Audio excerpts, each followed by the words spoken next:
Imagine एक 5 साल का बच्चा जिसका ब्रेन अभी डेवलपिंग स्टेज पे है और उसके ब्रेन में हम आइडियोलॉजीज डाल सकते हैं सप्लीमेंट्स के थ्रू। और अगर जो ये आइडियोलॉजीज वाले सप्लीमेंट्स देने का मुझे मौका मिला तो मैं एक बच्चे को क्या क्या दूंगा। वेल, ये बात तुमसे छिपा नहीं है कि पास्ट में ये मेडी कुछ और था और अभी कुछ और होता जा रहा है। इवन मैंने मेरे साथ साथ मेरे चैनल को भी ट्रैक पे लाने की कोशिश किया है। अब तक मैंने जो भी आइडियोलॉजीज एक्सप्लोर किया वो सारे अगर जो एक बच्चे के दिमाग में डाल दी जाए तो वो बच्चा नॉर्मल बच्चे से कितना अलग होगा ये कंपेयर करोगे तुम वीडियो के लास्ट में है। So let's go. आपको बताऊं पहले कौन हूँ मैं, उससे पहले देखो वहाँ बैठा हूँ मैं कोने में, मौन हूँ मैं, वक्त न बिताना मुझे रोने में, धोने में, सपनों में, मजा न कि सोने में। सुना ना। तो सबसे पहला सप्लीमेंट से बच्चा सीखेगा control what you can, accept what you can't. ये मेनली पेन को पावर में कन्वर्ट करेगा, क्योंकि लाइफ में दो चीजें हैं, एक वो जिसे हम कंट्रोल कर सकते हैं, हमारे थॉट्स, हमारे एक्शन, हमारे रिएक्शन, और दूसरा जिसे हम कंट्रोल नहीं कर सकते हैं, जैसे दूसरे लोगों को, वेदर, पास्ट और फिर डेथ। ये सप्लीमेंट बच्चे के दिमाग में स्टोइसिज्म नाम का आइडियोलॉजी डेवलप करेगा। स्टोइसिज्म कहता है कि जो कंट्रोल में है उस पर फोकस करो और जो कंट्रोल से बाहर है उसके लिए स्ट्रेस मत लो। इंपॉर्टेंट पॉइंट, इमोशंस को सप्रेस मत करो, उसको रीजन के अंदर रखो। अब इसका साइड इफेक्ट ये हो सकता है कि बच्चा इमोशनल होकर वो चीजें भी ना करे जो उसके कंट्रोल में है। मतलब कहने का मतलब कि क्या उसके कंट्रोल में है और क्या उसके कंट्रोल में नहीं है, ये समझने के लिए मुझे एक सप्लीमेंट देना होगा। तो मेरा जो अगला सप्लीमेंट होगा वो बच्चे के ब्रेन में लॉजिक और रीजन खोजना और साथ ही किसी चीज पे ब्लाइंडली ट्रस्ट ना करना जैसी चीजों को डेवलप करेगा। इससे बच्चा जब भी इमोशनल होगा तो उसके माइंड में एक चीज जरूर हिट करेगा कि ये इमोशन एक रियल ट्रेट्स है या फिर बस एक माइंड का ड्रामा। और ये बच्चे को क्रिटिकल सोचना सिखाएगा, जिससे उसके दिमाग में क्रिटिकल थिंकिंग डेवलप होगी। लेकिन साइड इफेक्ट इसका भी हो सकता है, शायद ये बच्चा चीजों को ओवर एनालाइज करना शुरू कर दे या फिर हर चीज का बस नेगेटिव साइड ही देखे। हो सकता है ये बच्चा इमोशन लेस हो सकता है, तो इसके लिए मैं अगला सप्लीमेंट दूंगा। क्रिटिकल थिंकिंग से ये बच्चा सोच रहा था व्हाई एंड हाउ, लेकिन अब ये बच्चा सोचेगा व्हाट इज रीजनेबल और क्या एक्शंस के इम्पैक्ट है, क्योंकि अभी उसे मिल रहा है बैलेंस प्लस प्रैक्टिकल जजमेंट का सप्लीमेंट, जो इसके दिमाग में डेवलप करने वाला है रैशनल थिंकिंग को।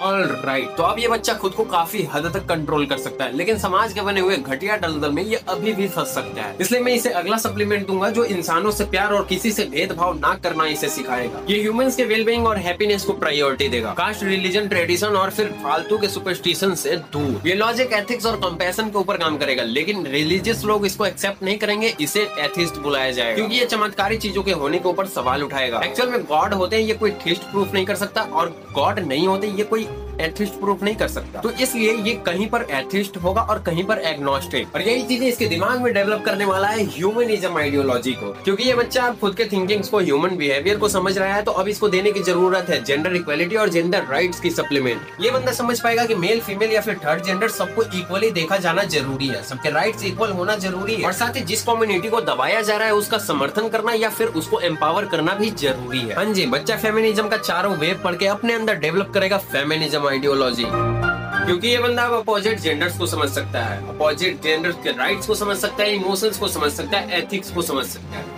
तो ये सही समय है मुझे अगला सप्लीमेंट देने का। That is not having a child, just adopt a baby. Life में सफरिंग बहुत है और इस सफरिंग में हम खुद के ही सपने पूरे नहीं कर पाते। वैसे में अपने सपने का बोझ, एक्सपेक्टेशन किसी और पे लादना, मतलब एक जीव को लाना एक स्वार्थ माना जाता है। हम अगर जो बच्चा पैदा ना करके अगर जो बेबी को अडॉप्ट करेंगे तो उससे ओवर पॉपुलेशन भी कंट्रोल में आएगी। एक बेघर और अनाथ बच्चे को हम अच्छा लाइफ प्रोवाइड कर सकते हैं। और ऐसे भी अगर जो हम अपोजिट जेंडर के दर्द को समझते हैं और उसे हम केयर देना चाहते हैं, लव करते हैं, ऐसा बोलते हैं, तो फिर फालतू के प्रेगनेंसी वाला दर्द उसे एक छोटे से एक्सपेक्टेशन के लिए देना सही नहीं है। इन बातों को ही समझकर ये बच्चा अपने ब्रेन में डेवलप करेगा एंटी नेटलिज्म आइडियोलॉजी को।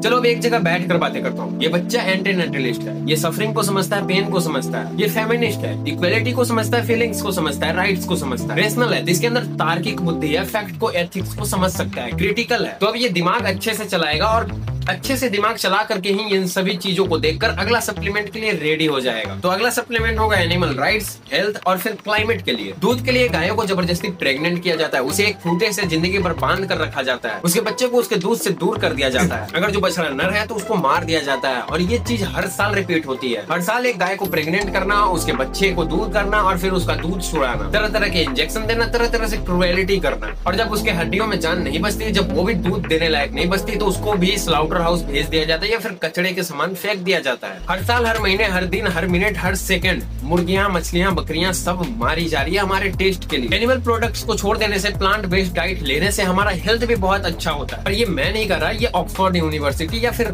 WHO का रिसर्च कहता है। क्लाइमेट चेंज होने का भी एक बड़ा रोल वेगनिज्म को ना अपनाना ही है। अगर जो अभी प्लांट बेस्ड डाइट पे शिफ्ट हो जाए तो पूरा दुनिया अभी दोगुना तिगुना खाने को प्रोड्यूस कर सकता है और भूखमरी को मिटा सकता है। तो ये बच्चा इन्हीं सारी एथिकल, लॉजिकल और इमोशनल चीजों को समझकर वेगनिज्म एडॉप्ट करेगा। ऑल राइट, तो अब ये बच्चा वेगनिज्म समझता है, एनवायरनमेंट से प्यार करता है, खुद के हेल्थ से प्यार करता है और लैंड यूजेज भी समझता है। हाँ, अगर जो हम 1 लीटर दूध नहीं पी रहे हैं तो 1000 लीटर पानी को बचा रहे हैं। तो इसी चीज को सेंटर में रखकर ये बंदा अगला सप्लीमेंट के लिए रेडी है। होगा कम रिसोर्स में ज्यादा मजा लेना। ये बच्चा क्लचर से भागेगा, ज्यादा नोटिफिकेशन से भागेगा, फालतू की चीजें लेने से बचेगा, अननेसेसरी चीजें नहीं खरीदेगा। कहने का मतलब लग्जरियस लाइफ नहीं, एक अच्छा सिंपल लाइफ। मैं ये बिल्कुल नहीं कह रहा कि ये बच्चा एकदम कमाएगा नहीं, ये बच्चा एकदम बेरोजगार हो जाएगा, भिखारी हो जाएगा, भीख मांगेगा। क्योंकि ये बच्चा जो बनेगा वो मिनिमलिस्ट बनेगा और ये आइडियोलॉजी जो होगा वो होगा मिनिमलिज्म आइडियोलॉजी। अब इतने आइडियोलॉजीज के थ्रू इस बच्चे के अंदर बहुत सारी चीजें डेवलप होगी, तो बहुत सारी चीजें समझेगा, जैसे किसी के पर्सनल स्पेस को समझना, रियल लव को समझना, सही पार्टनर मिलने पे ही रिलेशनशिप में आना, अदरवाइज सिंगल लाइफ बिताना ही सही समझना, सेक्स को बड़ा या फिर बुरा नहीं मानना लेकिन सेंटर में कॉन्शियसनेस का होना, फ्रीडम के लिए लड़ना, अवेयरनेस को बढ़ावा देना और फिलोसफी से ज्यादा रियल एक्सपेरिमेंट से ही स्किल, क्रिएटिविटी, एक्साइटमेंट और एक्सप्लोर करने का सोच जगाना, ताकि ये गिव अप ना करके ट्राई अगेन पे ध्यान दे। IQ और IQ का बैलेंस और क्रिएटिविटी तो मैंने अभी बताया ही, वो एकदम जरूरी है। तो ये थे मेरे कुछ आइडियोलॉजी जो मैंने खुद अपने लाइफ में एक्सप्लोर किया है, उसे एक्सेप्ट किया है। और अगर जो एक 5 साल के बच्चे के दिमाग में ये डाला जाए तो वो नॉर्मल बच्चे से कितना अलग होगा, ये तुम मुझे कमेंट में बताओ।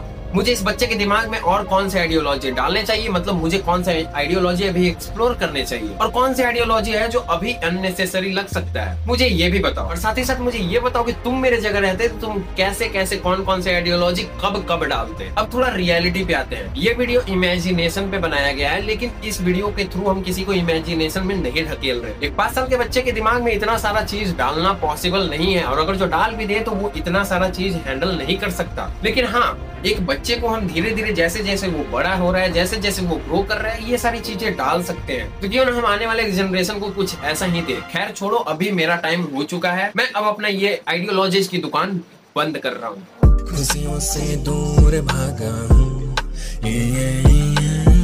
उलझन से दूर जा रहा हूँ।